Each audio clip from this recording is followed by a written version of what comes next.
Ngayon ay ating susubaybayan ang gagawing paghihiganti ni Clayman kay Rimuru kung saan mangyayari ito dahil sa muli niyang pagkabuhay. Kaya naman simulan na natin ang chapter 1 ng The Revenge of Clayman. At kung bago ka lamang sa aking channel ay mag-follow and subscribe ka na. Maraming salamat, let's go! Pinakita nga sa huling sandali ni Clayman na nagawa siyang lamunin ng skill ni Rimuru at dahil sa ayaw pa nga niyang mamatay ay humingi siya ng tulong kay Kazariam. Sa pagdilat ng mata ni Clayman ay labis ang pagkagulat sa kanyang mukha at napatanong kung isa lamang bang panaginip ang kanyang nakita. Sabay tumawa ito ng pagago dahil sigurado raw siyang isang panaginip lamang ang lahat. Habang siya ay naglalakad ay humingi ng sorry sila Place dahil pumasok siya ng walang paalam at dagdag pa nito na bihirang mangyari na late magising si Clayman kung kahit may sakit daw ba ito ngayon. Pabirong sagot ni Clayman na paano ito nahalata nila Place dahil nagkaroon siya ng masamang panaginip na ubod ng haba at sagot nila Place na nakakatawa naman dahil kahit isang Demon Lord na daw si Clayman ay nagkakaroon pa din ito ng panaginip. Napagtanto ni Clayman na isa siya sa 10 Demon Lord at walang paraan upang matalo siya ng isang slime kaya tanong niya kay Laplace kung ano ang rason nito kung bakit siya naparito. Sagot ni Laplace na siya ay bumisita dahil sa nangyari kay Koenig habang si Clayman naman ay hindi makilala kung sino ang tinutukoy ni Laplace kaya paliwanag ni Laplace na si Koenig ang Majin na biniyo ni Clayman na kung matatalo daw nito si Leon ay siya ang susunod na magiging Demon Lord. Ngayon ay naalala na ni Clayman ang ibon na Majin at sabi muli ni Laplace na mukhang ganado si Koenig na kalabanin si Leon pero sagot ni Clayman na alam daw kaya ni Koenig na sobrang lakas ni Leon dahil nagawa nitong talunin ng kanilang master na si Kazariam. Sigurado daw na hindi mananalo ang ibon na Majin or maaaring itataboy lamang ito ng walang kahirap-hirap ng mga alagad ni Leon pero okay lamang daw yun kung mangyari man dahil siguradong tatapusin niya raw sa uli ang Demon Lord na si Leon. Siya raw ay maghihiganti alang-alang sa pagkamatay ni Kazariam Sama at naalala ang nakaraan kung saan sinabi ni Kazariam na halos magkaparehas sila ni Clayman at pwede siyang gayahin ito pero wag raw gagayahin ang kanyang masamang gawain. Isa raw deathman si Clayman mula sa patay na katawan at hindi gaya ni Tyr at Footman ay hindi raw siya nababagay sa pakikipaglaban pero pagdating daw sa pagpaplano at pagiging leader ay tanging siya lamang ang may kakayahan sa apat kung kaya't siya raw ay dapat na maging isang Demon Lord. Bigla siyang kinaldukan ni Laplace dahil pagdating daw sa usaping Leon ay nagiging bulag ito dahil sa sobrang pagkasabik kung kaya't lagi raw nitong tatandaan ang sinabi ni Tyr na siya ay mahina kung kaya't wag itong magmamadali habang sabi naman ni Footman na wag itong kikilos ng mag-isa dahil sila ay magkakasama. Gawin daw nila ng dahan-dahan ng mga bagay-bagay at wag nilang kakalimutan ang pagtitiwala ng pagkakaibigan na siyang sinang-ayunan naman ni Clayman. Nasabi tuloy ni Clayman na kahit sa panaginip ay narinig niya na sinabi ito ni Laplace kung kaya't natanong ni Laplace na ano ba ang napanaginipan ni Clayman at sagot ni Clayman na medyo malabo pa sa kanyang alaala pero namatay daw siya pagkalipas ng ilang dekada sa inaharap. Ano daw ang ibig sabihin ni Clayman sa hindi inaasahan na rason ng kanyang pagkamatay at pahiyang sagot ni Clayman na namatay daw siya sa isang slime at nasagot tuloy ni Laplace na isang ang masamang panaginip ang nangyari sa kanya. Gaya daw ng payo sa kanya ni Laplace ay hindi niya kailangang magmadali at dito ay pinakita ang kanyang mga alagad na tinatawag na mga 5 daliri at nasabi muli na unti-unti nilang sasakupin ang mundo dahil simula ngayon ay wala siyang dapat katakutan pa. Lumipas ang ilang dekada ay isang nilalang ang nagpakilala kay Clayman at nang pinakita si Yuki ay sinabi nito na hindi dapat mabahala si Clayman sapagkat naparito siya dahil nabanggit si Clayman ni Kazariam. Dito ay napag-usapan nila na gusto ni Yuki na sakupin ang mundo at gusto niyang makipagtulungan sa kanya ang Moderate Harley Quinn Alliance at tanong ni Clayman kung ano ang makukuha niyang reward at sagot ni Yuki na bubuhayin niya muli ang dating Demon Lord na si Kazariam. Laki ang pagkagulat ni Clayman kung kaya't kanyang sagot ng walang rason para siya ay tumanggi pa kaya sabi muli ni Yuki na magkasama nilang sakupin ang mundo upang makapamuhay ng mapayapa at sagot naman ni Clayman na pakiramdam niya ay nakilala niya na dati si Yuki. Pagkatapos daw makilala ni Clayman si Yuki ay mas lalong lumakas ang kanilang grupo at malapit nang dumating ang araw ng pagkabuhay ni Kazariam ganun na din ang araw ng kanyang pagiging tunay na Demon Lord. Ang lahat daw ay nasa ayos dahil sa taglay niyang talino at pera kasama pa dito ang suportang binibigay ni Yuki at ngayong gabi daw ay isisilang na ang panibagong Demon Lord at kumusta na daw kaya ang ginagawa ni Gelmond. Ang lahat daw ay sumasang-ayon sa kanyang plano pero laking gulat ni Clayman nang makita niya si Rimuru at nasabi ni Laplace na sobrang inam talaga ang mata ni Gelmond dahil malawak ang sakop ng kanyang paningin. Napapatanong si Clayman kung anong nakakataas balahibo ang kanyang nararamdaman dahil tila ba nakita niya na dati ang Majin na si Rimuru at tanong naman ni Laplace kung ano ba ang problema ni Clayman dahil malapit na raw magsimula ang climax climax ng mga pangyayari. Tanong niya muli kung nagiging paranoid lamang ba siya, pero nag-react si Laplace sa pagkatalo ni Gelmont, habang sa isip ni Clayman ay ilang dekada niyang pinagplanuhan na gawing Demon Lord ang Oak Lord upang gawing puppet, subalit sa uli ay nabigo ang kanyang plano dahil sa kagagawa ng ating bida. Pagkatapos daw noon ng katotohanan na isang slime si Rimuru at gumawa pa ito ng kanyang sariling bansa at natalo rin ng bida ang Charybdis kung saan nahigop pa ang core ng halimaw. Then after that, ang digmaan na kanyang ginawa sa pagitan ng Falmouth at Tempest ang nagdahilan upang makakuha si Rimuru ng maraming kaluluwa, kung kaya't ang kanyang plano na maging tunay na Demon Lord ay hindi na nangyari. Sobrang nagalit si Clayman dahil paano raw natalo ang 20,000 na sundalo ng isang Majin lamang, at kanyang tanong pa na hanggang kailan kaya magiging sagabal sa kanya ang bida, at sobrang hindi patas naman daw na kayang paamuyin ng isang slime ang Storm Dragon na si Veldora. Muli niyang naalala ang kanyang panaginip na siya ay napatay ng isang slime, kaya napakamot ito sa kanyang ulo dahil tila ba magkakaroon siya ng allergy sa slime.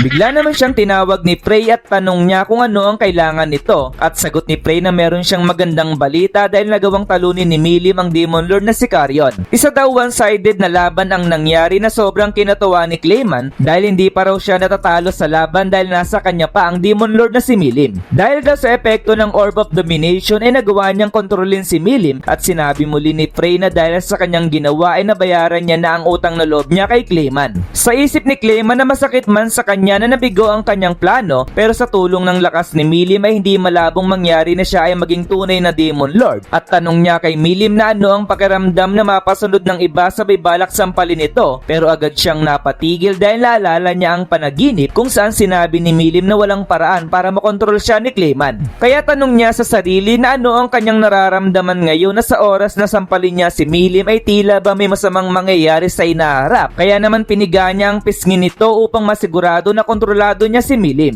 Sa tulong daw ni Milim ay magagawa niyang patayin si Leon at Rimuru, at kung sasang-ayon pa sa kanya ang pagkakataon ay maaari din niyang matalo si Guy Crimson, kaya labis ang kanyang pagkatuwa dahil walang sino man daw na Demon Lord ang dapat niyang katakutan pa. Sumunod ay napag-alaman nila Place na balak sakupin ni Clayman ang teritoryo ni Carrion, pero hindi raw ba padalos-dalos ang kanyang desisyon dahil malapit nang maganap ang Walpurgis, at bukod pa raw doon ay may kasunduan ng mga Demon Lord na hindi sila dapat maglaban-laban. Sagot naman ni Clayman na hindi dapat mag-alala sila Place dahil namatay raw ang kanyang alagad na si Muran sa kamay ni Rimuru, kung kaya't ang ibig sabihin lamang na pwede niya itong gamitin laban sa bida, kung saan ididiin niya din si Carrion sa pakikipagsabwatan kay Rimuru. Natuwa naman sila Place sa rasunan ni Clayman, pero sagot ni Clayman na totoong namatay si Muran dahil ang puso na pinagkatiwala sa kanya ay biglang naging abo, habang sila Place ay nalungkot dahil isang mabuting babae daw si Muran. Kaya naman pagbabayarin niya daw si Rimuru sa ginawa nito kay Muran, at nasabi nila Place na pagkatapos daw palang tapusin ni Clayman si Rimuru ay binabalak nitong ma-awaken sa pagiging totoong Demon Lord gamit ang kaluluwa ng mga tao sa Urzania. Biglang naalala nila Place ang sinabi ni Clayman sa kanya noon tungkol sa slime na nakita nito sa panaginip, subalit napatawa si Clayman dahil hindi niya akalain na maaalala ito nila Place. Pero wag daw niya intindihin yun dahil kung isa man itong prophetic dream ay magmumukha siyang tanga dahil sa sunod-sunod na pagkabigo ng kanyang mga plano. Taglay niya raw ang secret weapon na si Milim, kung kaya't ito na raw ang tamang pagkakataon upang umatake dahil nais niyang magatid ng magandang balita sa pagbabalik ng kanilang Kazariam sama. Sagot nila Place na kung desidido na talaga si Clayman ay hindi niya na ito pipigilan pa, pero meron daw siyang payo bilang kaibigan na hindi ito dapat magtiwala sa pagkokontrol niya kay Milim at huwag itong magpapabaya sa kanyang mga kinikilos. Sa isip naman ni Clayman na wag daw mag-alala sila Place dahil siya raw ay mananalo upang masakop ang mundo para silang lahat ay makapamuhay ng mapayapa. Subalit sa pagsapit ng Walpurgis ay pinakita na lamang na nagawa siyang masuntok ni Shion, at sinabi sa kanya ni Rimuru na ang mga rasunan ni Clayman ay sadyang nakakamangha dahil nagawa nitong madaya ang ilang impormasyon. Sa isip ni Clayman na ang sakit na kanyang nararamdaman ngayon ay tila ba pamilyar dahil parang nangyari na ito dati sa kanya, sapagkat ang senaryo na nakikita niya ngayon ay nakita niya din dati sa kanyang panaginip, at hindi ito ang gusto niyang mangyari sa Walpurgis. Ito raw mismo ang eksaktong pangyayari kung saan nabulgar ang kanyang balak at ang mga kasama niyang Demon Lord ay hahayaan siyang labanan si Rimuru, at ito mismo ang nangyari sa kanyang panaginip noon. Ngayon ay sigurado na si Clayman na si Rimuru ang slime sa kanyang panaginip, at dito ay nagtanong si Rimuru sa mga Demon Lord na kung matatalo niya daw si Clayman ay pwede na din niyang tawagin ang sarili bilang isang Demon Lord. Sumagot naman ng oo si Guy Crimson sa kanyang pahayag dahil kung mangyari man na matalo daw ng bida si Clayman ay ay hayaan niyang mapabilang si Rimuru sa kanila bilang isang Demon Lord. Sinabi naman niya kay Clayman na kung isa talaga itong Demon Lord ay talunin nito si Rimuru gamit ang sarili niyang lakas, habang sa isip ni Clayman na alam niya na ito ang sasabihin ni Guy dahil ang lahat ng sinabi ni Rimuru at mga pangyayari sa nakaraan ay kaparehas ng kanyang panaginip. Kung mangyayari daw mismo ang nasa kanyang panaginip ay sigurado na siya ay mamamatay, at muling sabi ni Rimuru na buhay pa si Muran kung kahit sino daw ang nasa likod ni Clayman. Natawa naman si Clayman at naisip na ano ang kanyang gagawin dahil kahit humingi siya ng tawad ay siguradong hindi siya mapapatawad ng lahat. Kaya sabi niya sa bida na wag itong magyabang sa hiram na kapangyarihan nito mula kay Veldora, pero sa isip muli niya na magbabago siya ng anyo para magmukha siyang nakakatakot. Susubukan niya raw pahabain ng oras upang makahanap siya ng paraan para mabuhay sa kanyang kinalalagyan. Subalit biglang umatake si Rimuru na sobra niyang kinagulat dahil ang bilis naman daw nitong kumilos, at habang siya ay inaatake ng bida ay sinabi niya sa sarili na kailangan niyang kumalma. Pero alam niya di na wala siyang teknik na pwedeng makapinsala kay Rimuru, at natanong kung anong klaseng pag-atake ang kanyang natanggap para siya ay mamatay sa huli. Subalit dahil sa patuloy na pag-atake ng bida ay hindi siya makapag-isip ng maayos hanggang sa mabigyan siya ng suntok sa mukha. Pero naalala niya di na bibigyan pa siya ng isang kanang suntok kung kahit nagawa niya itong maiwasan. Nabilib si Guy dahil sa pag-iwas na ginawa ni Clayman, habang si Clayman ay natuwa dahil gagamitin niya raw ang kanyang panaginip upang maiwasan ng panganib, at kung magagamit niya ng maayos ang kapangyarihang ito ay hindi siya kayang tapatan ng sinuman.